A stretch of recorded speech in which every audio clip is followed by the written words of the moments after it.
베드로는 큰 소리 치는 사람이었습니다.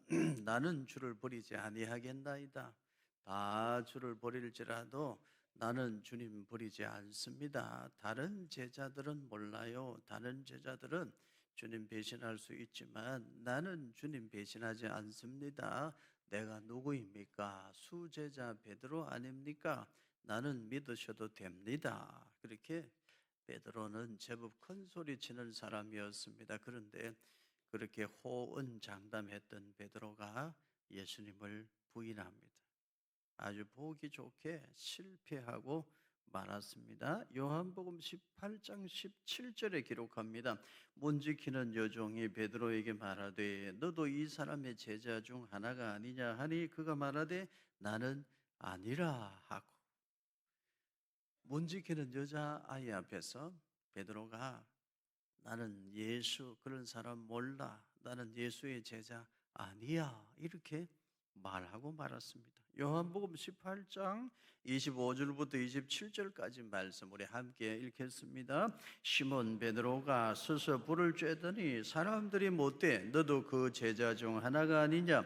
베드로가 부인하여 이르되 나는 아니라 하니 대제사장의 종 하나는 베드로에게 귀를 잘린 사람의 친척이라 이르되 내가 그 사람과 함께 동산에 있는 것을 내가 보지 아니하였느냐. 이에 베드로가 또 부인하니 곧하게 울더라. 베드로는 세 번이나 예수님 부인하고 말았습니다. 나는 아니라, 나는 아니라, 아니라, 제자가 아니라고, 예수님의 제자가 아니라고 한 번도 아니고 세 번이나 부인하고 말았습니다. 예수님 배신하고 말았습니다. 여러분은 이런 베드로를 어떻게 생각하시나요?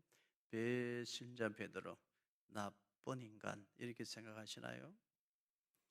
말이나 하지나 말지, 큰 소리 치지나 말지, 큰 소리 쳐놓고 이렇게 보기 좋게 한 번도 아니고 세 번이나 예수님 모른다고 하고 예수님 부인하고 예수님의 제자가 아니라고 말하더니 이런 나쁜 베드로, 허풍쟁이 베드로, 여러분 그렇게 생각하시나요? 베드로에 대해서 여러분 어떻게 생각하십니까?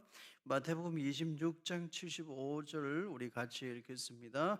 이에 베드로가 예수의 말씀에 닭 울기 전에 네가 세 번 나를 부인하리라 하심이 생각나서 밖에 나가서 심히 통곡하니라. 베드로가 예수님 모른다고 세 번이나 부인했지만 닭 울음소리 들을 때 예수님 말씀이 생각이 날 때 통곡했어요. 베드로는 통곡하며 울었습니다. 베드로가 완전히 나쁜 인간이라서 예수님 부인하고 배신하고 그랬던 것은 아니라는 사실입니다. 요한복음 20장 3절부터 6절까지 말씀도 같이 읽겠습니다.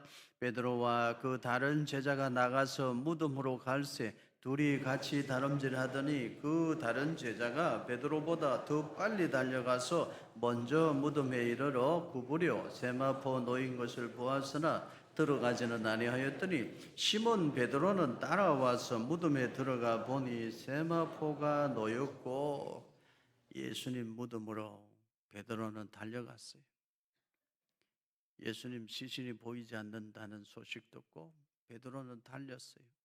요한도 달려갔는데 요한은 좀 젊은 제자라 빨리 달렸고 베드로는 요한보다 빨리 달리지는 못했지만 둘이 같이 달려갔어요. 그런데 무덤 안에까지 들어가서 예수님이 어디 계신가 확인해 본 사람은 베드로예요. 베드로가 예수님을 부인하긴 했지만 예수님을 향한 사랑이 식어버린 것은 아니었던 것입니다. 예수님은 베드로의 그 마음을 알고 계셨어요. 예수님은 베드로의 약함도 알고 계셨어요. 예수님은 그런 베드로를 다시 찾아가셔서 꼭 안아주셨어요. 베드로의 약함을 안아주시고 베드로의 마음도 예수님은 꼭 안아주셨어요. 그 말씀이 요한복음 마지막 장에 기록되어 있는 말씀, 오늘 우리가 읽은 말씀입니다. 요한복음의 마지막 장은 용서와 사랑을 말씀합니다. 용서와 사랑을 통한 회복을 말씀해요. 용서와 사랑을 통한 회복, 그리고 복음의 진보를 향하여 앞으로 나아가게 하는 말씀이 오늘 우리가 읽은 말씀입니다. 용서는 사랑의 에너지입니다. 용서가 없으면 사랑이 없어요. 사랑이 없으면 아무것도 아니죠. 요한복음 마지막 장은 용서를 통한 사랑을 말씀하고 그 사랑을 통한 회복을 말씀하고 회복 이후에 이제 앞으로 나아갈 것을 준비하고 있는 말씀입니다. 우리 그리스도인은 누구입니까? 용서하며 사랑하며 사는 사람들입니다. 우리 예수님께서 그렇게 사셨기 때문입니다. 예수님의 제자는 누구인가요? 용서할 줄 아는 사람이에요. 우리가 주님께 용서받았기 때문이죠. 예수님의 제자는 용서할 줄 알고 사랑할 줄 아는 사람입니다. 그래서 같이 손잡고 복음의 진보를 향해 앞으로 나아갈 수 있는 사람입니다. 요한복음 21장 17절 같이 읽습니다. 세 번째 이르시되 요한의 아들 시몬아 네가 나를 사랑하느냐 하시니 주께서 세 번째 네가 나를 사랑하느냐 하심으로 베드로가 근심하여 이르되 주님 모든 것을 아시오매 내가 주님을 사랑하는 줄을 주님께서 아시나이다. 예수께서 이르시되 내 양을 먹이라. 베드로는 예수님 배울 면목이 없었어요. 예수님이 다시 살아나셨다, 부활하셨다는 소식 들었지만 예수님 배울 면목이 없었어요. 그런 베드로에게 예수님이 찾아가셨어요. 예수님 베드로에게 찾아가셔서 무슨 말씀하셨나요? 너 나 사랑하느냐? 3번 물어보셨어요. 베드로는 예수님 배울 면목이 없어서 나는 물고기나 잡으러 가련다 그렇게 말하고서 갈릴리로 돌아가 버렸어요. 그런 베드로를 예수님은 찾아가셨어요. 그리고 베드로의 마음을 꼭 안아주셨어요. 용서하시고 사랑하시고 베드로가 어긋난 길에 서 있었는데 바른 길로 회복시켜 주시고 베드로에게 다시금 사명을 확인시켜 주시고 베드로를 다시금 하나님의 사람으로 세워놓으신 말씀, 오늘 우리가 읽은 요한복음 마지막 장에 있는 말씀이에요. 부활하신 예수님은 용서하시고 다시 사랑하시고 다시 사명의 자리에 제자들을 세워놓으시고 그리고 성천하셨습니다. 요한복음 마지막 장에 나오는 말씀은 용서와 사랑 그리고 회복에 관한 말씀입니다. 예수님은 베드로에게 3번이나 질문하셨어요. 너 나 사랑하느냐 질문하셨어요. 갑자기 사랑하느냐고 물어보면 사람이 굉장히 당황을 하게 돼 있어요. 우리 지휘자는 나를 사랑하느냐? 당황스럽잖아요. 지난주일 찬양을 너무 잘했는데 다시 물어야지. 지휘자는 정말 날 사랑하느냐? 일부 지휘자는 크게 말했는데 조금 약하게 대답하네요. 여러분, 너나 없이 너 나 사랑하느냐? 당황스럽잖아요. 그런데 한 번 더 물으신단 말이에요. 베드로야, 너 나 사랑하느냐? 걱정이 돼요. 아마 두려웠을 것 같아요. 베드로야, 너 나 사랑하느냐? 예수님 3번 물으셨어요. 여러분, 왜 3번 물으셨을까요?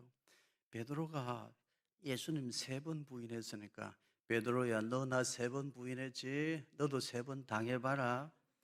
너 나 사랑하느냐? 사랑하느냐? 사랑하느냐? 그렇게 물어보신 거 아니에요. 우리 예수님 그런 분 아니에요. 베드로야, 나는 아가페로 너 사랑하는데 너는 필레오로만 나 사랑하지? 너 나 사랑하느냐? 너 필레오로 나 사랑하느냐? 아가페로 나 사랑하느냐? 그런 것을 따져 물으신 분도 아니에요. 아가페냐 필레오냐 교차적으로 사용됐던 단어예요. 예수님께서 베드로에게 3번이나 너 나 사랑하느냐 물어보신 것은 틀림없어요. 예수님께서 베드로가 예수님 3번 부인한 그 아픔을 깨끗이 다 용서하시고 치유하신 거예요. 깨끗이 지워버리신 거예요. 우리 예수님은 그런 분이세요. 베드로야, 네가 나 사랑하느냐? 아가페냐 필레오냐 그런 거 따져 물으시는 것도 아니에요. 예수님은 예수님 모른다고 3번 부인한 베드로의 아픔 깨끗하게 어루만져 다 치유해 주셨어요. 여러분, 우리는 어떻게 살아야 됩니까? 요한복음은 말씀해요.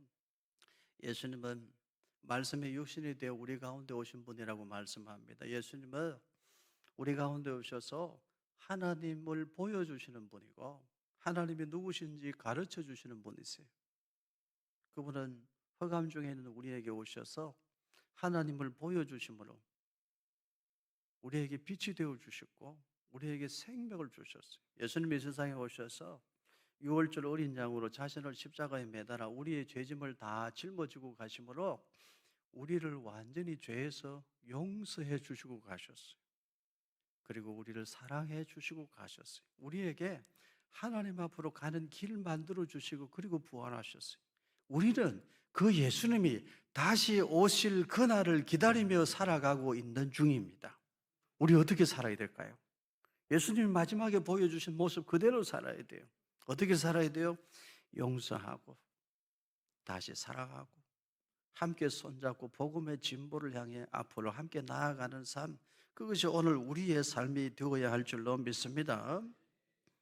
요한복음 21장 5절과 6절 같이 읽겠습니다. 예수께서 이르시되 얘들아 너희에게 고기가 있느냐 대답하되 없나이다. 이르시되 그물을 배 오른편에 던져라 그리하면 잡으리라 하시니 이에 던졌더니 물고기가 많아 그물을 들 수 없더라. 부활하신 예수님이 제자들을 찾아가셨는데 제자들을 고기 잡고 있었어요. 밤새 한 마리도 못 잡았어요. 예수님 말씀하셨어요. 얘들아 파이디온 이 어린 것들아 어리석은 것들아 고기가 있느냐? 너희들 지금 뭐 하는 짓이냐? 지금 한가하게 고기나 잡고 있을 때냐? 그게 무슨 의미가 있고 무슨 가치가 있느냐? 예수님 그렇게 말씀하신 거 아니고 그냥 고기 못 잡았으니까 고기 잡게 해주신 거예요. 예수님은 제자들 있는 그대로 받아주셨어요. 밤새 고기 하나도 못 잡았으니 고기 잡게 해주셨어요. 너희들 나 떠나서 할 수 있는 게 없지? 꼴 좋다 이놈들아. 한 마리도 못 잡았지? 우리 예수님 그런 분 아니에요.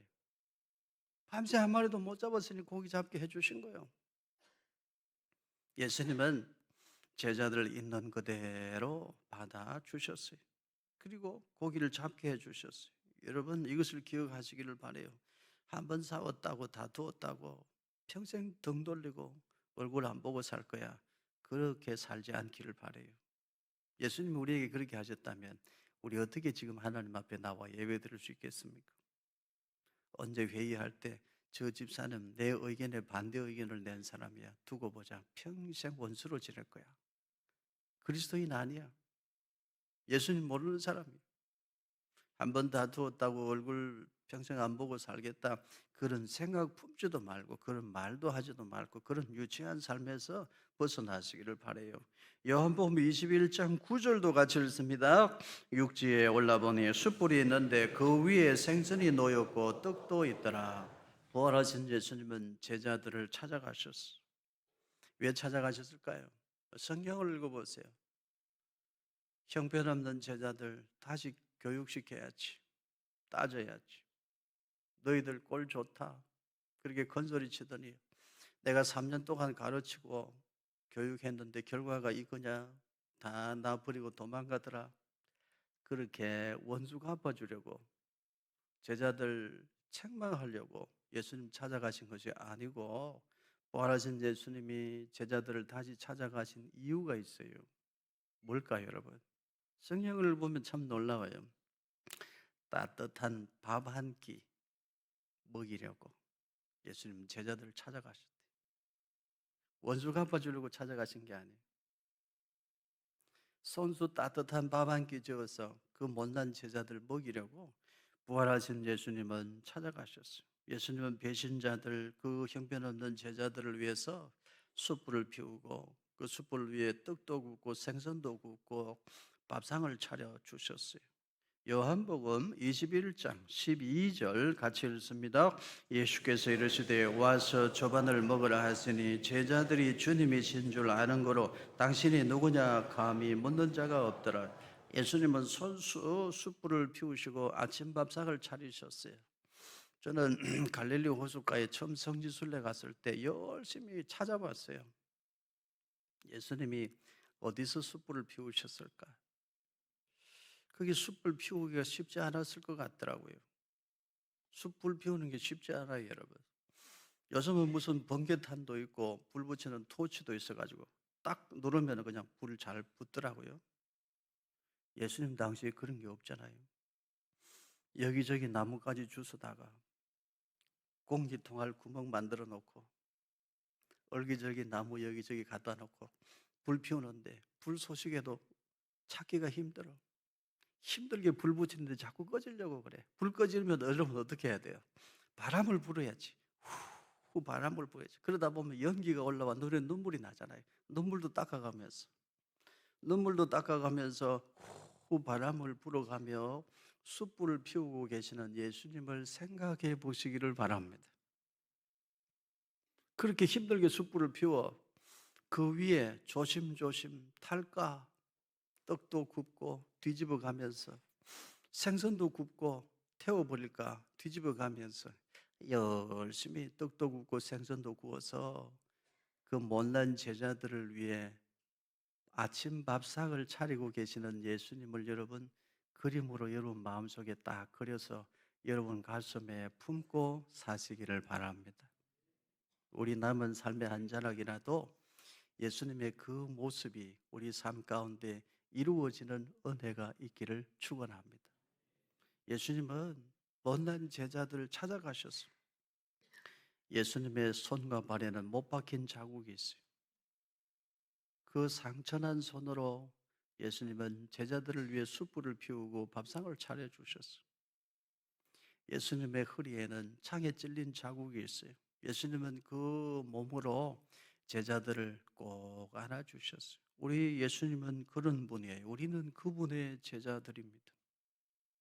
그렇게 예수님께서 그 못난 제자들을 마음을 안아주셨을 때 그 제자들이 어떻게 되나요? 죽기까지 충성하는 하나님 나라의 일꾼들로 세워집니다. 우리는 사람을 세우는 예수님의 방법도 배워야 돼요. 예수님께 배울 게 한두 가지가 아닙니다. 예수님은 가장 큰 상처를 입으신 분입니다. 그런데 예수님은 마지막 끝까지 그 상처 입은 손으로 상처 입은 몸으로 치유하고 가셨어요. 다 회복시켜 놓고 가셨어요. 성도 여러분, 예수님은 상처 입은 치유자이세요. 당신은 치유를 받지 못하고 당신은 상처를 입었는데 제자들은 치유하시고 가셨다니까요. 여러분은 예수님의 제자로 살면서 믿는 사람으로 살면서 곁에 있는 사람들 치유하는 사람입니까? 곁에 있는 사람들에게 상처 주는 사람입니까? 치유자로 살고 있습니까? 상처 주는 사람으로 살고 있습니까? 습관적으로 우리가 알지 못하는 사이에 누군가의 마음을 다치게 하는 사람들이 생각보다 많습니다. 이걸 고쳐야 됩니다. 예수님은 배신자들을 위해 아침밥상을 차려주셨어요. 밥 한 끼 먹이셨어요. 예수님이 힘들게 아침밥상 차려놓고 딱 한마디 하셨어요. 무슨 말씀 하셨을까요? 와서 조반을 먹어라.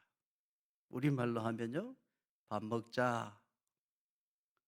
얘들아 밥 먹자. 그 말이면 다 되는 거예요. 다른 말이 필요 없어요. 같이 밥 먹자. 그 말 한마디면 끝이에요. 너희들 꼴 좋다. 나 배신하고. 베드로 너 여기 와봐. 너 그렇게 큰 소리 치고 호언장담하더니 너 꼴이 이게 뭐냐. 그러고도 너 수제자냐. 예수님 따지는 말씀 안 해 하셨어요. 얘들아 같이 밥 먹자. 너희들이 지금 잡은 생선도 좀 가져와라. 예수님은 그 상황에서도 제자들의 자존심까지도 챙겨주셨어요. 그들의 마음을 예수님은 꼭 안아주셨어요. 사랑하는 성도 여러분, 부탁드립니다. 너무 똑똑한 사람으로는 살지 마시기를 바랍니다. 그럼 바보처럼 살라고요? 예. 사랑을 아는 바보로 사는 것이 오히려 예수님 제자의 삶에 더 합당합니다. 똑똑한 사람들은 대체로 상처를 많이 줘요. 나는 할 말은 해야 돼. 그런데 나는 뒷거처는 없어. 그런 사람은 제일 나쁜 사람이라고 저는 생각해요. 다른 사람은 상처투성이로 다 쓰러지게 만들어 놓고 자기는 괜찮대, 자기는 뒤끝이 없대. 여러분 그런 사람으로 살지 말고 예수님처럼 못난 제자들에게 아침 밥상 차려주시고 얘들아 밥 먹자. 그 말씀 한마디면 다 되는 인격. 예수님 닮은 그 성품, 오늘 우리 가운데도 생겨나는 축복이 있기를 주님 이름으로 축원합니다. 너무 똑똑한 사람으로 살려고 하지 마십시오. 세상 사는 것이 너무 힘들어요. 안 그래도 힘든 세상인데 내가 내 옆에 있는 사람을 손잡아 줘야지. 더 힘들게 했어야 되겠습니까? 지난 주간에도 제법 많은 우리 성도의 가정 찾아가서 신방하고 같이 예배 드렸어요. 새가족분들 가정에 찾아가서 같이 예배 드렸는데 다 힘들게 살아요. 요즘 정말 나라 경제가 많이 힘든 것 같아요. 직장 생활 하는 분도 나름대로 힘들고 자영업 사업하시는 분들은 특별히 더 힘들고 안 힘든 사람이 아무도 없더라고요. 이 집은 아무 문제가 없겠지 해도 다 가정마다 문제가 있고 기도 제목이 있고 아픔이 다 있어. 그렇게 아프고 힘든데도 이렇게 열심히 살아주니 얼마나 고마워요. 힘든 세상 최선을 다해서 살아주니 고마운 분들이잖아요. 그런 사람들에게 왜 상처를 주나요? 저는 새가족이나 우리 성도님들 가정에 찾아가서 대화를 나누다 보면 참 이런 생각을 하게 돼요. 참 착하다. 어쩌면 이렇게 마음이 고울까? 어쩌면 우리 교회는 이렇게 마음이 착한 분들만, 예의 반듯하고 이렇게 마음씨 고운 분들만 우리 교회에 올까? 저는 그런 생각을 해요. 누군가가 말하더라고요. 목사님이 그래서 그렇다 이런 말 하긴 하더라고요. 웃기만 하는 걸 보니까 동의하지 않는 것 같기도 한데, 힘든 세상 열심히 살아주니까 얼마나 감사해요. 그게 왜 상처를 줘요? 고맙다고 말해줘야지. 예수님처럼 꼭 마음을 안아줘야지. 여러분 너무 똑똑한 척 하지 마세요. 똑똑하지 않아도 돼요. 세상에 나 아니고도 똑똑한 사람 너무 많아요. 사랑을 아는 성도 되시기를 축원합니다. 예수님처럼 용서할 줄 아는 사람 되시기를 축복합니다. 하늘의 지혜로 사는 성도 되기를 바라요. 하늘의 지혜는 십자가의 도입니다. 너를 죽여 내가 살 거야. 그건 십자가의 도가 아니에요. 십자가의 도는 뭐입니까? 내가 죽어 너를 살릴게. 이런 바보가 어디 있어요? 너를 빼앗아 나를 채울 거야. 그거 십자가의 도가 아니에요. 십자가의 도는 뭐냐? 나를 비워 너를 채워줄게. 이게 십자가의 도라고. 이런 바보가 어디 있어요? 근데 예수님이 그렇게 사주셨어요. 성경은 그것이 지혜라고 말해요. 하늘의 지혜, 하나님의 지혜라고 말해요. 여러분 우리는 하늘의 지혜로 사는 성도 되어야 될 줄로 믿습니다. 이 세상 사는 것이 얼마나 어렵습니까? 세상 사느라 다들 힘들고 수고하잖아요. 상처 주는 말, 내던지는 말 삼가야 됩니다. 대체로 너무 똑똑한 사람은 내던지는 말을 많이 해요. 사람은 팔이나 다리나 몸을 다쳐서는 안 되죠. 팔다리 다치면 병원에 가서 치료받아야 되는데 그건 쉽지 않죠. 그런데 정말 힘든 것은 뭐예요? 머리, 뇌를 다치면 정말 큰일이 납니다. 뇌를 다쳤는데 기억을 상실해 버릴 수도 있고요. 뇌를 다쳤는데 손발을 못 움직일 수도 있어요. 뇌를 다치는 건 굉장히 위험한 거잖아요. 그런데 성경을 보면 생명의 근원이 머리에 있는 뇌에 있다 그렇게 말씀하지 않았어요. 성경을 읽어보면 생명의 근원이 어디에 있다고 말씀했을까요? 마음에 있다. 생명의 근원은 마음에 있어요. 그런데 사람들 팔, 다리 다치게 하고 몸 다치게 하고 머리 다치게 하고 이건 엄청나게 큰 잘못인 줄 알고 아이고 죄송합니다 잘못했습니다 이렇게 말하면서도 옆에 있는 사람 마음 다치게 한 것에 대해서는 대부분의 사람들이 죄책감을 느끼지 않아. 그게 더 큰 문제인데 마음 다치게 하는 게 얼마나 큰 잘못인데 그건 별로 중요하게 생각하지도 않아. 쉽게 내 사람이니까 아내에게 함부로 마음 다치게 하고 남편에게 마음 다치는 말 함부로 하고 내 자식이니까 자식들에게 마음 다치는 말 함부로 하고 부모니까 우리 아버지 어머니나 무슨 말이든 해도 다 괜찮아. 부모에게 말 함부로 해서 상처 주고 그게 가장 큰 잘못이요. 큰 죄요. 성경은 머리, 뇌 다치는 것보다 마음 다치는 것이 더 크게 다치는 거라고 말해요. 생명의 근원이 마음에 있다고 말씀해요. 사랑하는 성도 여러분, 우리는 옆에 있는 사람 마음 다치게 하는 사람 되지 말고 옆에 있는 사람 마음 꼭 안아주는 성도의 삶 살아갈 수 있기를 축복합니다. 우리는 부활하신 예수님을 믿고 따르는 사람들이에요. 우리에게는 영원한 하나님의 나라가 있고 영생이 있습니다. 이 세상의 일로 너무 예민하게 반응하지 않기를 바라요. 우리는 하나님 나라 백성이잖아요. 마음을 품어줄 수 있는 삶을 살아야 되겠습니다. 이 시간 우리 간단하게 진단해 볼 수 있기를 바랍니다. 여러분 스스로 생각해 보세요. 나는 내 가족이나 구역 식구들이나 전도회 회원들이나 직장 일터에서 만나는 사람에게 칭찬하는 말을 많이 합니까? 지적하는 말을 많이 합니까? 여러분 어떤 말을 많이 해요? 칭찬하는 일에 생각보다 인색한 사람이 많아요. 쉽게 자기도 모르게 옆에 있는 사람들 마음 다치게 하는 사람일 가능성이 많습니다. 그 다음, 누군가를 인정해 주는 말을 많이 하나요? 무시하는 말을 많이 하나요? 너는 안 돼. 네가 하는 게 그렇지 뭐. 습관적으로 그런 말 하는 사람이 있어요. 사람마다 뭔가를 좀 잘하는 게 있고 좀 못하는 게 있거든요. 좀 못하는 것만 계속해서 지적하고 그 사람을 무시하고 업신여기는 사람 생각보다 많습니다. 특히 딸 많은 집의 어머니가 딸들을 그렇게 대할 때 그 딸들의 가슴 속에 상처가 굉장히 큰 것을 봐요. 우리 예수님 믿는 사람들은 믿음의 복을 받아야 되죠. 생각의 복을 받아야 되죠. 그 다음에 무슨 복을 받아야 된다고요? 입술의 복을 받아야 돼요.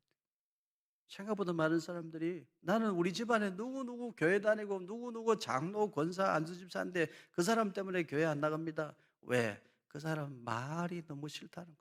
자기만 잘난 척하고 늘 지적하는 말이나 하고. 여러분은 믿음의 복에 생각의 복에 입술의 복도 받아 예수님의 제자다운 성도의 삶을 온전히 살아가는 은혜가 있기를 축원합니다. 밖으로 던지는 말을 많이 하나요? 끌어안는 말을 많이 하나요? 밖으로 내던지는 말. 베드로야, 너 그렇게 호언장담하더니 나 배신했지? 너 꺼져라. 이런 말, 이런 말 혹시 하고 있지 않나요? 예수님 무슨 말씀하셨어요? 한마디 딱 하셨어요. 같이 밥 먹자. 끌어안는 말. 여러분 입술의 말도 복된 말로 고칠 수 있기를 축복합니다. 마음을 안아주어야 돼요. 그렇다면 마음을 안아주는 것의 반대는 뭘까요? 거절감을 주는 거예요. 거절감, 내가 거부당했다는 감정, 이것은 가장 큰 상처가 됩니다. 그래서 우리는 다른 사람과 다른 의견을 말할 때에 매우 수준 높은 예절이 필요하다는 것도 배워야 되겠습니다. 요즘 국회의원들 이걸 모르잖아요. 그러니까 꼴불견이 되지 않습니까? 성숙한 사람은 다른 의견을 제시할 때에도 거절감, 상처가 되지 않도록 주의해서 말할 줄 아는 사람입니다. 사람은 대부분이 대동소이합니다. 당신 참 멋진 사람입니다. 이렇게 말하면 처음에는 아유 과찬의 말씀입니다. 그렇지만 당신은 참 멋진 분입니다. 당신은 멋진 분입니다. 여러분 말 들으면요, 그렇지 나는 멋진 사람이지 정말 멋진 사람이 돼요. 그런데 당신은 못난 사람입니다. 이렇게 말하면 처음에는 농담으로 받아들이고 그냥 지나치지만 당신은 못난 사람이네요. 못난 인간이네요. 몇 번만 말 들어봐요. 어떻게 될까요? 어차피 나는 못난 인생, 못난 인간인데 아무렇게나 살자. 그래서 잘못된 길로, 어긋난 길로 가는 거예요. 말은 힘이 있어요. 제가 늘 여러분에게 강조해서 말씀드리잖아요. 말은 힘이 있습니다. 생명력이 있어요. 말은 누군가의 마음에 살아있어요. 말은 각인력이 있어요. 말은 누군가의 가슴에 새겨집니다. 어떤 말은 평생 안 지워지도록 깊이 새겨져요. 말은 견인력이 있어요. 말한 대로 끌고 가고 말한 대로 끌려가는 힘이 있다 이 말이에요. 말은 성취력이 있어요. 말한 대로 이루어지는 힘이 있어요. 말은 매우 중요합니다. 부활하신 예수님을 나의 주님으로 믿고 섬기고 살아가는 사랑하는 성도 여러분, 여러분의 입술의 말도 주님 닮은 입술의 말로 고쳐질 수 있기를 축복합니다. 내던지는 말 말고 끌어안는 말, 무시하는 말 말고 인정하는 말, 칭찬하는 말, 그런 말을 할 줄 아는 성도 되시기를 바랍니다. 어떤 분은 자기가 속한 공동체를 힘들게 하는 사람이 있어요. 가족 식구들 중에도 다 편안한데요. 가족 식구 중에 한 사람만 딱 나타나면 가족 식구들이 다 힘들어. 너무 예민한 사람, 지적질 하길 좋아하는 사람, 칭찬에 인색한 사람, 이런 사람 나타나면 가족 식구들 사이에도 너무 힘든 사람이 있어요. 교회에도 그런 사람이 있어요. 구역에 아유 저 집사님 또 나타났네. 다 힘들어해. 전도회 모임에 아유 저 권사님 또 나타났네. 다 힘들어해. 일터에도 그런 사람이 있을 수 있어요. 아우 저 인간 또 나타났네. 우리 예수님 믿는 사람은 절대로 그렇게 살아서는 안 될 줄로 믿습니다. 마음을 꼭 안아줄 수 있는 그리스도인의 삶을 살아야 합니다. 여러분, 우리에게는 정말 이 세상이 전부가 아닙니다. 부활하신 예수 그리스도 안에 있는 우리에게는 영원한 영생의 세계가 있습니다. 이 세상에서 일어나는 일에 대해 조금은 여유를 가지고 사시기를 바랍니다. 누군가가 나를 비방해도 지나치게 따지지 말고, 내가 누구에게 배신을 당해 마음이 너무 아파도 너무 예민하게 반응하지 않아도 되고, 때로는 손해를 보더라도 너무 철저히 계산하지 않아도 되고, 용서하기 힘든 사람도 용서할 줄 알고, 내게 등 돌린 사람도 내가 먼저 찾아가서 손잡아 줄 줄 알고, 사랑하기 힘든 사람도 사랑할 줄 알고, 성도 여러분, 우리 모두 그렇게 살아가는 은혜가 있기를 주님의 이름으로 축원합니다. 목사님, 그래봤자 나는 그래 못 살아요. 이런 사람 혹시 있을지 모르겠어요.